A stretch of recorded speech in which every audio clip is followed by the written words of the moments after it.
What's up, everybody? Welcome back to 411 News. I am your host today. I am B Cray, and like I said, not a long, drawn-out introduction.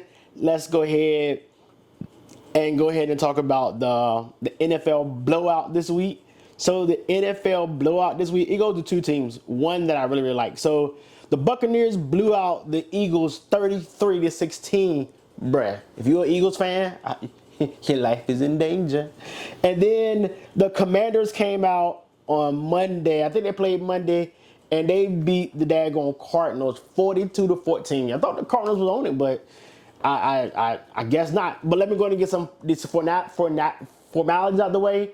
If you are new to my channel, please like, comment, share, and subscribe. Click the notification bell so you know when I post a video.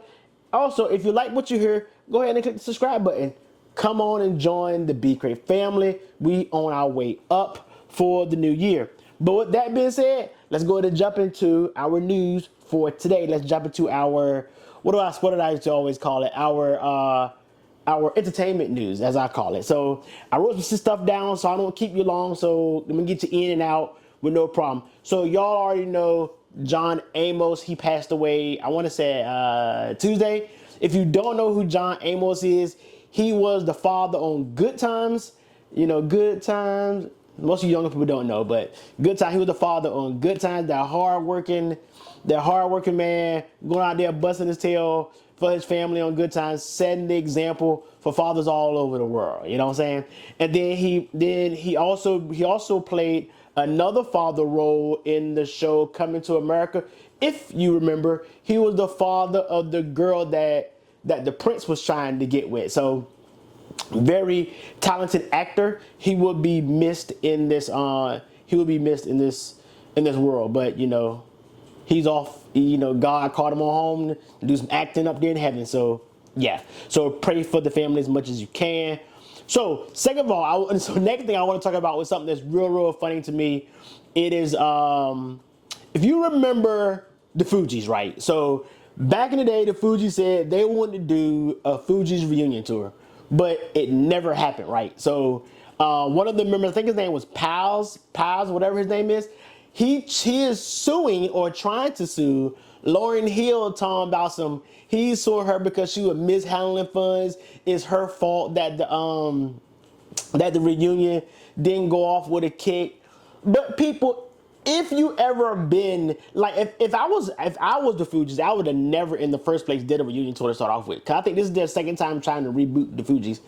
But how could you do it and you know how Lauryn Hill is, right? So I went to a Lauryn Hill concert back in the day, and that lady took like 2 hours to come out. You know what I'm saying? Like, that's how you lose. That's how you lose people to come to your concert. And there have been reports that she have been up to 4 hours. People up to 4 hours waiting for her to come out and perform. Like, that's not the way you make money. And like I said, I don't even know why they're trying to do a Fugees reboot anyway. I think they need to just let the Fugees rest. The Fugees was back in the 90s, and don't forget, I am a 90s baby, and I love the 90s, and the Fugees was good, and I always would love the Fugees. But they can't get together to put a reunion on, then why they even keep trying? The Fugees need to just go sit down somewhere and enjoy the money that they got from the Jump Street anyway. All right. So in the news this week, 50 Cent said that he is in the process of making a Sean P. Diddy Combs movie. Y'all already know how 50 Cent feels about Sean P. Diddy Combs anyway, but he's trying to make a movie. First, I think it's a little too early for me trying to make a movie about, you know, Sean P. Diddy Combs, especially with everything that is going on right now. I personally think he should wait until most of the case is like, you know, once it goes to court, he gets his sentence or whatever happens. Then I think it should be time to do a biopic or what they call it, a movie or whatever. I think it'd be time to. I think he's trying to do it a little bit too early, and I think he's doing it out of pettiness, really, because y'all know how 50 Cent is. But let me know down in the comments how you feel about 50 Cent and this biopic or whatever he's trying to make. But while we're on P. Diddy, like P. Diddy been in the news for the past couple weeks now. So those of y'all that know, P. Diddy used to also help Chris Brown. So Chris Brown put out a statement, I want to say on Monday. I'm going to read this statement verbatim and then I'm going to talk about it. Chris Brown's statement states, on his iOS press release, as I used to call it, it states, P. Diddy paid for my first video shoot when I was 15. He didn't sign me, but he told me I was talented and I could make it on my own. He funded my first video and wished me good luck. When I had issues with Rihanna, if y'all know what happened with Rihanna, he the one, him and Rihanna got into it in the car and whatever. And everyone turned their backs on me. He will call and encourage me to say, stay strong. It's unfortunate that the media portrays him as if he never done any good. I don't know if these allegations against him are true, but if they are, let the law take its course. Let's not exaggerate. Then he put, honestly, the media tends to exaggerate. They're painting Diddy as the worst person. May the law truly take its course. I agree and I disagree with that whole statement that Chris Brown put out. So if the FBI brought charges against P. Diddy, that means there's a case there. Point blank period. There is a case there. There is no ifs, ands, or buts about it. Now, have some of this probably been kind of like, exaggerated a little bit in the news and social media? I want to say yes and no. No, I just want to say yes. Because I feel like, how the media would take something this small and make it this huge and run with it. But I don't think they're doing it to P. Diddy. I think everything the media is putting out about P. Diddy is 100% true. Even what just came out yesterday of the new 120 accusers that have came forward. And it's supposedly that one of them is supposed to be an underage kid. But once again, we don't know. That's supposedly. That could be one of those exaggerations, the media does. But it is true. I mean, Chris Brown, I understand what Chris Brown is trying to say. I understand what he's trying to do.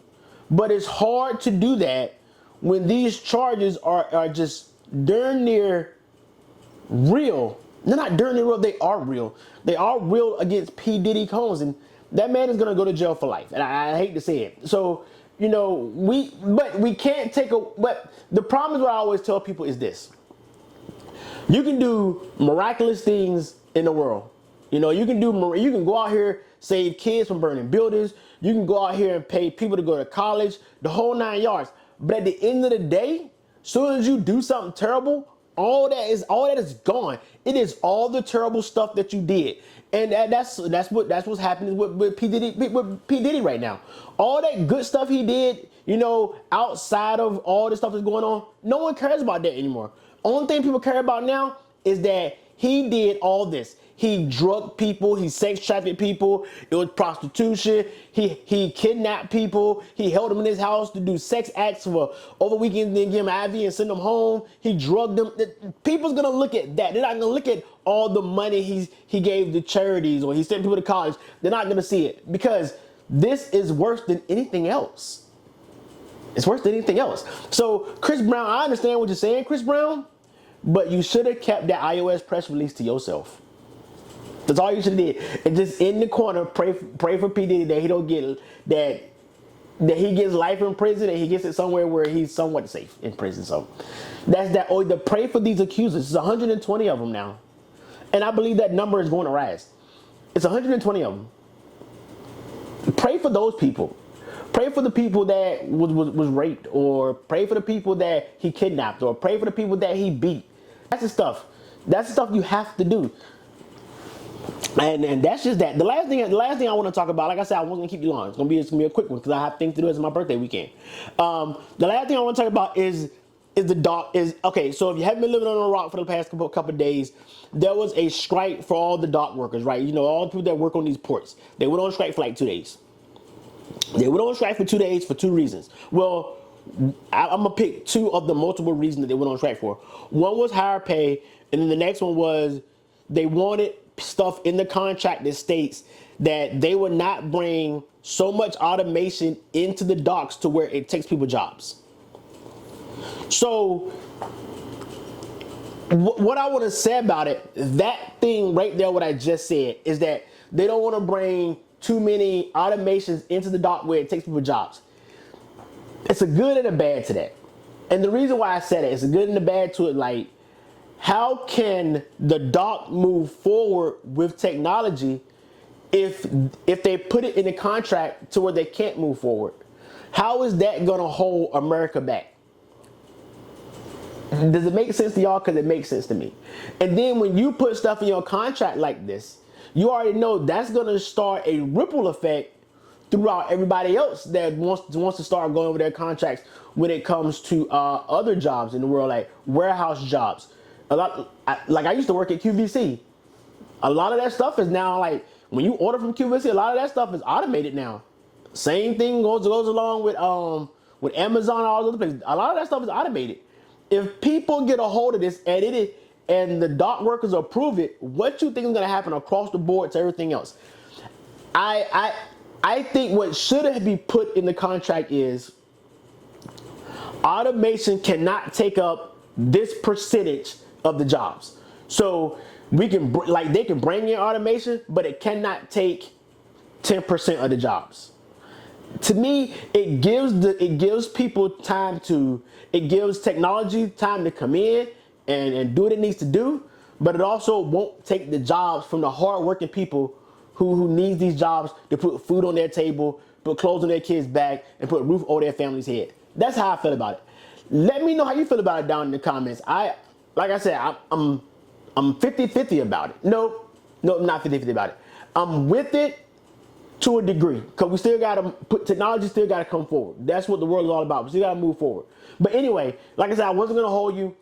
Once again, I love and appreciate every single last one of y'all for taking the time to watch this video. Please like, comment, share, and subscribe if you are new. If you are an OG fan, once again, thanks for watching. I love everything about y'all. Please continue to encourage one another, support one another, and make sure and always do mental checks on each other, because that is important. With that being said, I will see y'all on the next 411 News. Bye.